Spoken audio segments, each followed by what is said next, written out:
Hey y'all, hey. I hope y'all had a good Super Bowl weekend. I attended a social gathering. It was amazing. I was having a discussion and they asked me, of course, about the obvious regarding Cardi B and Stephon Diggs. What is up? Did y'all see that? My eyes are changing colors. Lord have mercy. About the Cardi thing, I don't talk much on relationships. I only talk about my experiences and what I've actually gone through, how I've overcome things, how I had to get in the war room about things and takeaways, accountability. So I look at Cardi B. I just feel bad when people don't give themselves enough time to heal, as well as the people that get in new relationships with people that are unhealed.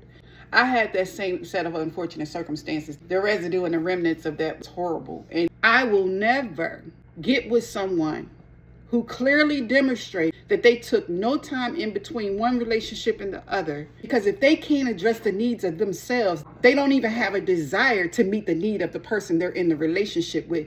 No matter how great the people are, the unhealed, unfinished issues are going to reside in that relationship because you haven't given yourself enough time to reflect, to know what the trauma has actually done, not in the short term, but in a long-term effect on you. You kind of got to retrain your body and your brain to cope, to go out in the socialization, to see what's going on so you can prepare yourself and pray about discernment, because you can ask God for discernment, but you don't know what you're seeing and what you're looking at because you haven't put yourself in those situations. What I found what was good for me is to go in some of the places that I used to go with my ex and see how it feels, see how my body is triggered, see how my body responds to the atmosphere. And then that gives you the confidence to know I can do these things without this person in my life. So I can understand Cardi. I can't judge that.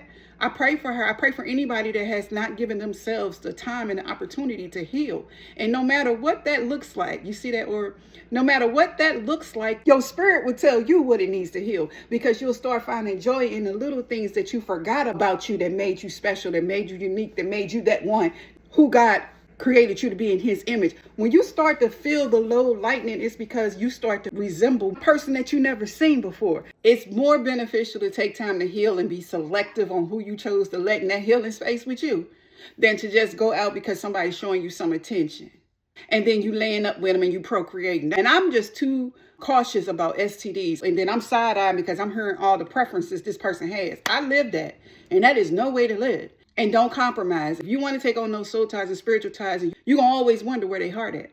They happy you came along so they don't have to focus on their work. And you agreeing to tie yourself to me knowing I ain't did no work, child. Ain't that funny? I feel bad for anybody that signs up for that. All right? God's healing to you, God's best to you, God's love to you. This your girl, Ava Sherry.